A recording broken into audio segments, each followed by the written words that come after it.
The setting sun cast long shadows over the streets of Atlanta, its golden light stretching across the bustling roads as Malcolm Hayes navigated his way home after a grueling day at the office. His black sedan hummed steadily, the soft murmur of jazz from the radio filling the cabin, a welcome antidote to the stress lingering from back-to-back meetings.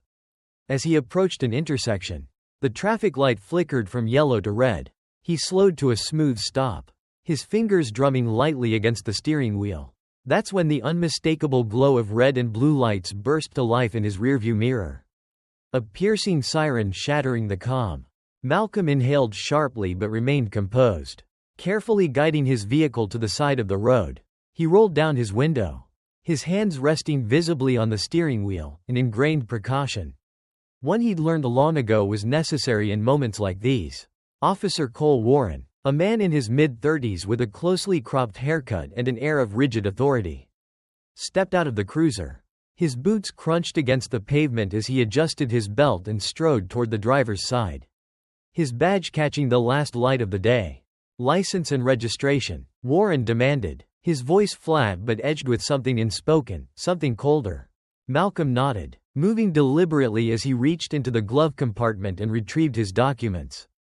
He extended them toward the officer, meeting his gaze with quiet patience. "You know why I pulled you over?" Warren asked, tilting his head slightly. "I'm not entirely sure," Malcolm replied, his tone even, measured. "You didn't come to a full stop at that light," Warren said, though there was the barest flicker of hesitation in his voice. Malcolm frowned slightly. "I thought I slowed in time. But I understand." A pause, a slight narrowing of Warren's eyes. The air between them shifted, charged with something Malcolm recognized instantly. The officer lingered, his stare intensifying, as if he were searching for a reason to escalate, to probe deeper. His fingers flexed over Malcolm's license, tapping it twice against his palm before flipping it over, scrutinizing the name, the address. "You from around here?" Warren asked, his voice casual in the way a blade looks harmless until it's too close. Malcolm hesitated, sensing the trap. "I moved here a few months ago," he said smoothly. "My address is current." But Warren wasn't really listening. His posture changed subtly, his fingers twitching near the buckle of his belt. Malcolm had seen it before, the shift from protocol to predetermined suspicion. "Where were you headed in such a hurry?"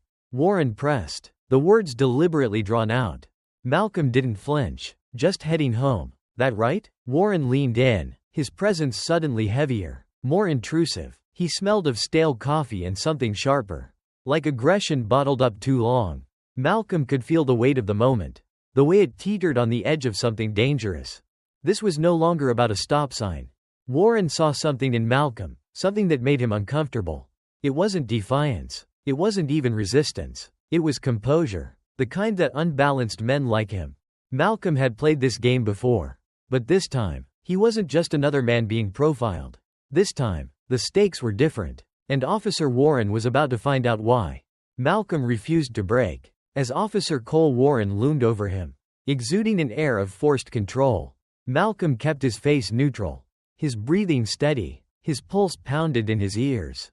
But outwardly, he was the picture of calm. He'd seen this before, the subtle but deliberate intimidation tactics, the unearned confidence of a man who believed the uniform on his chest made him untouchable. The way Warren's hand hovered too close to his belt, a veiled threat, a reminder of where power usually lay in these encounters. But Malcolm wasn't just anyone. "Step out of the car for me," Warren ordered, his voice tight, clipped, like he needed to assert himself before Malcolm could take any more of his control away. For a split second, Malcolm considered his options: comply, resist, or expose. He had no reason to resist, and he wasn't about to give Warren a reason to escalate. So, with slow, measured movements, he unbuckled his seatbelt and stepped out. The cooling night air wrapped around him as Warren stepped back, looking him up and down. Malcolm was taller, broader, not in a way that was imposing, but in a way that made Warren visibly uncomfortable. His tailored suit and polished shoes told a story that Warren hadn't expected. This wasn't the man he thought he was pulling over. "Hands where I can see them," Warren instructed, and Malcolm complied, but with a poise that threw the officer off balance. "You seem awfully confident," Warren muttered, almost to himself. as he circled Malcolm like a predator sizing up its prey. Confidence wasn't the issue. Respect was. Confidence doesn't make me guilty of anything, officer, Malcolm said smoothly. His voice wasn't defiant, but it carried a weight that demanded acknowledgement. Warren's jaw tightened. This wasn't going the way he wanted. He was used to fear, submission, stammered excuses, not this calm, unwavering presence. Malcolm could see it in his eyes, the irritation, the slight panic of a man who realized he wasn't in control the way he thought he was. And then, the real test came. Turn around, hands on the hood. I need to check for weapons. Malcolm almost laughed. A weapons check? In a three-piece suit? Driving a luxury sedan? He knew exactly what this was. A power play. An attempt to assert dominance. To remind him of the invisible rules Warren believed he was meant to follow. Do I look like someone carrying a weapon? Malcolm asked. His voice edged with something that made Warren flinch. The officer's lips twitched, frustration flickering across his face. He wasn't getting the reaction he wanted, and it infuriated him. For a long moment, neither man moved. The street was quiet, the only sounds the faint rush of passing cars and the distant wail of another siren. Malcolm inhaled deeply. He could end this now. All it would take was one simple reveal. All right, officer, he said at last, his voice level. But before you go any further, I think it's time you know who I am. Warren's eyes darkened, his fingers curling slightly at his sides. I don't care who you are. He spat, but Malcolm saw it, the hesitation, the tiny crack in his bravado. A small, knowing smile flickered on Malcolm's lips as he reached into his jacket pocket, slowly. Deliberately. I'm reaching for my badge, he said, watching as Warren stiffened. The officer's hand twitched near his holster. But Malcolm didn't flinch. Instead, he pulled out a sleek leather case, flipped it open, and held it up to the streetlight. The gleam of his internal affairs badge was unmistakable. Malcolm tilted his head slightly, watching as Warren's face drained of color. Surprised? He asked. His voice was calm, too calm, but his eyes were sharp. Unrelenting. For a long moment, Warren just stared, his mouth parting slightly, his entire demeanor unraveling before Malcolm's eyes. The hunter had just become the hunted. Click like if you stand with Malcolm. The narrator's voice urges. If you believe in holding the powerful accountable, hit that subscribe button, because this isn't just a story. It's a reality too many face. And we're here to talk about it. The world around them seemed to freeze as Officer Cole Warren stared at the internal affairs badge gleaming in the glow of the streetlight. The once confident officer, the man who had exuded absolute control, was now standing still, his expression caught somewhere between disbelief and panic. Malcolm Hayes didn't need to say another word. The truth had already hit Warren like a freight train. Malcolm let the silence stretch, watching the emotions flicker across the officer's face: shock, realization, fear. You, Warren's voice cracked before he cleared his throat, straightening his shoulders as if trying to reclaim his lost authority.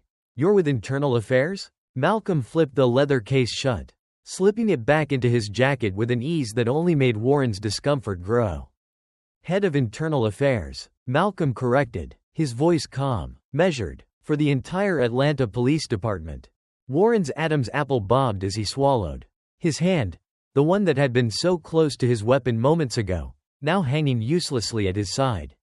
The man who had been so eager to humiliate Malcolm, to exert his dominance over him, was now visibly unraveling. What were you doing driving out here? Warren stammered, desperation creeping into his voice, as if he could still justify what had just happened. Malcolm chuckled dryly. Driving home, he said. You know, the thing people do after a long day of work. But you had something else in mind, didn't you? Warren flinched, his mouth opening and closing like a man grasping for an escape route that didn't exist. Malcolm could see it, the rapid-fire thoughts racing behind his eyes. How do I spin this? How do I explain this? Malcolm knew what came next: excuses, denials, justifications. He'd heard them all before. But before Warren could utter a single word, Malcolm took a step closer. The officer instinctively stepped back. You assumed, Malcolm continued, his voice lower now, charged with a quiet intensity that made Warren's breath hitch. You looked at me and saw what you wanted to see. A criminal, a threat, a problem that needed handling. Warren's face burned red, his lips pressing into a thin line. You didn't see a man in a suit. You didn't see someone coming home from work. You saw a suspect. Someone you could intimidate, harass, maybe even arrest if you pushed hard enough. Malcolm's jaw tensed. And the worst part? You didn't even question it. A passing car's headlights flashed across Warren's face, illuminating the beads of sweat forming on his brow. This wasn't just about one traffic stop. This was about all the people who didn't have a badge to protect them. Malcolm clenched his fists, a rush of emotions threatening to surface. Anger, exhaustion, frustration, but he couldn't afford to let them take over, not yet. You know what happens now, don't you? Malcolm asked, tilting his head slightly. Warren blinked rapidly. Listen, I didn't mean. Malcolm held up a hand. I don't care what you meant. I care about what you did. He took a slow breath. I care about the fact that you've probably done this before. That you'll do it again. Unless someone stops you. Warren's lips parted, but there was nothing left to say. This conversation isn't over, Malcolm said simply, turning back toward his car. But next time, it won't be on the side of the road. As he slid back into the driver's seat, he glanced in the rearview mirror. Warren was still standing there, frozen, staring at the pavement like a man who had just realized he was standing at the edge of a cliff. Malcolm's hands trembled slightly as he gripped the wheel. Not from fear, but from the weight of what had just happened. How many times had this played out differently? How many men like Warren had gotten away with it, because the person they pulled over didn't have a badge? Didn't have the power to fight back? Malcolm exhaled slowly, his gaze hardening. Not this time. He pulled away, leaving Warren behind in his rearview. But knowing this was far from over. As the tension lingered in the air, the narrator's voice cut in. If you think Malcolm did the right thing, comment, keep going below. Because this isn't just a story, it's a reality that happens every day. And if you want to hear what Malcolm does next, let us know, because trust me, this is just the beginning. Malcolm couldn't sleep that night. He lay in bed, staring at the ceiling, the encounter replaying over and over in his mind. Not because it was unique, but because it wasn't. How many times had he heard these stories? How many men, how many women had been forced to endure what he had, without the safety net of a badge? Without the power to look their oppressor in the eye and say, "You'll answer for this." He turned over, exhaling slowly, but the weight of responsibility pressed down on him like a vice. He couldn't ignore this. By sunrise, he was already in his office, staring at a manila folder sitting on his desk, one that hadn't been there the day before. Officer Cole Warren. Malcolm flipped it open, his eyes scanning the page. The complaints weren't new. Minor infractions, unprofessional conduct, questionable stops, always dismissed, always swept under the rug. How many people had sat in the same position he had the night before? Feeling violated, dehumanized, helpless? Not anymore. A sharp knock at his door pulled him from his thoughts. His assistant, Renee, stepped in, her face hesitant. "Chief Daniels wants to see you," she said. Malcolm nodded, already expecting this. Minutes later, he was seated across from Chief Daniels, a seasoned officer with salt and pepper hair and tired eyes. The kind of man who had seen too much but still wasn't seeing enough.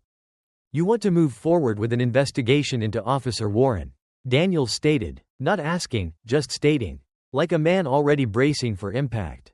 Malcolm leaned forward, clasping his hands. "I don't just want to move forward," he said, "I am moving forward." Daniels sighed, rubbing his temples. "Malcolm, you know how this goes. Internal affairs investigations take too long." Malcolm interrupted, his voice firm. "And in that time, how many more people does Warren pull over? How many more drivers get treated like criminals before they even say a word?" Daniels looked at him for a long moment. And Malcolm saw it, the hesitation, the exhaustion, the fear. Not fear of Warren, fear of shaking the system too much. Malcolm's stomach twisted. This was the real problem. Not just Warren, not just men like him, but the silence that let them thrive. Daniels exhaled, leaning back. "You do this, you're going to ruffle feathers." Malcolm didn't blink. "Good. Then let's start plucking." By the end of the day, Warren was suspended pending an official review. The news spread through the department like wildfire. Internal affairs wasn't playing games anymore. But Malcolm knew this was just the beginning. Suspending one officer didn't fix a broken system. It didn't erase the fear people felt when they saw flashing lights behind them. It didn't change the reality that, for too many, Justice was just a word, not a guarantee. No, the work wasn't done. As he packed up his office that night, he thought about the ones who never got to walk away from their traffic stops. He thought about the mothers who buried their sons, the fathers who told their daughters to be extra careful when driving at night. He thought about the weight of his badge, and what it truly meant to wear it. This wasn't about just one bad cop. It was about every officer who thought they were untouchable. And Malcolm? He was coming for them next. The narrator's voice fades in, steady and commanding. If you believe in accountability, hit that like button. If you think Malcolm is doing the right thing, drop a comment below. Because this isn't just a story, it's a reality. And we're not done yet. Subscribe now to hear what happens next. Because trust me, this fight is far from over. Malcolm knew a single suspension wouldn't change the world. Yes, Officer Cole Warren was off the streets, for now. But Malcolm had seen this play out before. A slap on the wrist. A quiet return to duty. A lesson unlearned. Not this time. Malcolm sat at his desk, the dim glow of his office lamp casting shadows against the wall. His fingers hovered over the stack of reports laid out before him. Warren wasn't alone. There were others. Other officers with records full of complaints that never made it past a supervisor's desk. Other names that belonged to men who had been warned, reassigned, or protected, while the people they harassed had no shield at all. Malcolm clenched his jaw, his pulse thrumming in his ears. How many warnings do men like Warren get? How many second chances? And yet, the people they pull over, the people they see as problems, they don't get second chances. They don't get do-overs when a situation escalates beyond their control. They get mugshots, burials, names on protest signs. No, this had to end. A knock at the door snapped him out of his thoughts. Renee, his assistant, stepped inside, her expression hesitant. "Chief Daniels is asking for you." Malcolm exhaled slowly. Here we go. Minutes later, he was seated across from Chief Daniels, the air between them thick with tension. "You've been digging," Daniels said, his voice heavy. Malcolm didn't deny it. "I have." Daniels leaned back, studying him. "Warren's suspension is one thing. But if you start going after multiple officers, Malcolm, you know what happens next." Malcolm's lips pressed into a thin line. Oh, he knew. The moment he took this further, the moment he pulled back the curtain on the real rot in the department, he'd have a target on his back. But Malcolm had spent his whole life being a target. "I don't care," he said, his voice low but firm. "What's the point of internal affairs if we're not cleaning house? If we're just protecting the same people we're supposed to hold accountable?" Daniels sighed, rubbing his temples. "You push too hard. You're going to make enemies." Malcolm leaned forward, his next words cutting through the room like a blade. "I already have enemies. The question is, are you one of them?" Silence. Daniels' expression flickered, the weight of the moment settling between them. Finally, the chief exhaled, his voice quieter this time. "You really want to go to war with your own department?" Malcolm's jaw clenched. "If that's what it takes." Daniels studied him for a long moment. Then, to Malcolm's surprise, he gave a slow nod. "Then let's do it the right way," he said. Malcolm blinked. "You're backing me on this?" Daniels sighed. "I can't stop you. And maybe you're right." A pause. A shift in the air.